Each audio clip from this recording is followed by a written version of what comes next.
सो है everyone, this is Karen. तो आज हम बात करने वाले हैं एक टूल के बारे में जो कि आपने आई गेस नाम भी सुना होगा। नहीं सुना तो फिर मैं तो इस सीरीज़ में आपको पूरा डिटेल में बता दूंगा। तो इस टूल का नाम है एनमैप, जो कि हम करने वाले हैं। इसमें तो थ्योरेटिकल बात और कुछ बेसिक कॉन्सेप्ट है, क्योंकि जब आप यूज़ करोगे ना तो कुछ कॉन्सेप्ट रह जाएंगे। तो उसे मैं क्लियर कर देता हूँ, क्योंकि इसे यूज़ करते टाइम आपको कोई भी प्रॉब्लम ना आए। सो बिना किसी देरी के आइए शुरू करते हैं।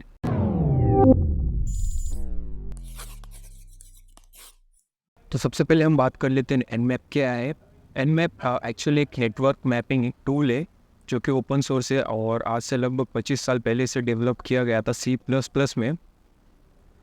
तो आप ऐसे समझ सकते हैं, नेटवर्क में जो पेन टेस्टिंग होती है और जो फिर अगर हम वल्नरेबिलिटी फाइंड करते हैं वो ज़्यादातर हम एनमैप से ही करते हैं, क्योंकि होस्ट डिस्कवरी या फिर बोर्ड स्कैनिंग और ऐसे ओएस, यानी कि हम ओएस भी फाइंड कर सकते हैं।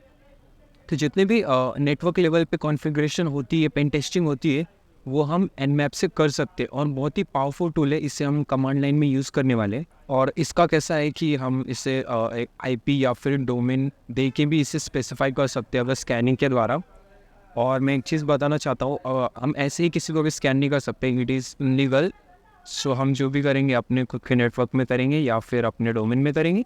और ये टूल ओपन सोर्स है, तो आप अपने हिसाब ओएस के हिसाब से डाउनलोड कर सकते हैं। अगर आपका मैक है तो मैक, विंडोज़ और लिनक्स में तो खैर ये इजीली मिल ही जाएगा। तो जब स्कैनिंग के टाइम पे हमें पोर्ट्स वगैरह जब स्कैन करने आएगा, तो मैं चाहता हूँ कि इसे भी मैं क्लियर कर दूँ। कुछ इन लोगों को नहीं पता होगा पोर्ट्स क्या होता है। नॉर्मली पोर्ट्स है ना, ये इंटरनेट के दरवाजे होते हैं। जस्ट मान के चलो आपको आपके दोस्त का बिल्डिंग का नंबर पता है, बिल्डिंग का नाम पता है, उसमें कई सारे फ्लोर्स है, उसमें कई सारे डोर्स है। आपको ये नहीं पता कि कौन सा घर या फिर कौन सा रूम नंबर आपके फ्रेंड का है या पोर्ट नंबर। कुछ इंटरनेट लेवल पे ऐसा ही काम करते हैं। ये होते हमारे पास 65,535 पोर्ट्स होते और सबको अलग अलग सर्विसेज पे असाइन किया। फॉर एग्जांपल, अगर आप वेबसाइट चलाते हो तो उसे असाइन किया पोर्ट 80 और 443, क्योंकि 80 तो HTTP है और HTTPS 443 के लिए दिया गया। आप ऐसा समझ सकते हो कि पोर्ट है ना, इंटरनेट का गेट होता है, जिससे हम कनेक्शन वहाँ पे ऑकर कर सकते हैं या फिर वहाँ से एंड कर सकते हैं। वही एक ज़रिया होता है किसी भी सर्विस को कनेक्ट करने के लिए। और जैसा कि मैंने बताया, ये कुछ 65,535 पोर्ट्स होते हैं। तो इतने तो खैर आसान नहीं है, कुछ पोर्ट्स ही आसान है और आप इनमें से कोई भी यूज़ कर सकते हो आप अपने हिसाब से। और यहाँ पे जब हम स्कैन करेंगे तो यहाँ पे हमें कुछ चीज़ें देखने को मिलेगी, TCP और UDP। तो ये इंटरनेट प्रोटोकॉल है जो कि ट्रांसपोर्ट लेयर पे आते हैं, ट्रांसमिशन कंट्रोल प्रोटोकॉल और UDP यूज़र डेटाग्राम प्रोटोकॉल। तो इसमें से जो TCP है ना, वो कनेक्शन ओरिएंटेड होता है, क्योंकि इसे कनेक्ट करने के लिए हमें एक स्पेसिफिक टास्क पूरी करनी पड़ती है। ये जो बीट्स टू बीट्स ट्रैवल होती है, यहाँ पे कोई भी कनेक्शन लॉस नहीं होता। और UDP है, ये कनेक्शनलेस प्रोटोकॉल है। ये directly for example live stream हो रही है, तो आप कभी कभार देखते हो कि लाइव स्ट्रीम में कुछ कुछ क्लिप्स मिसिंग हो जाती है या फिर अटक जाते, और कुछ मिसिंग हो गए तो चलता है लाइव स्ट्रीम में।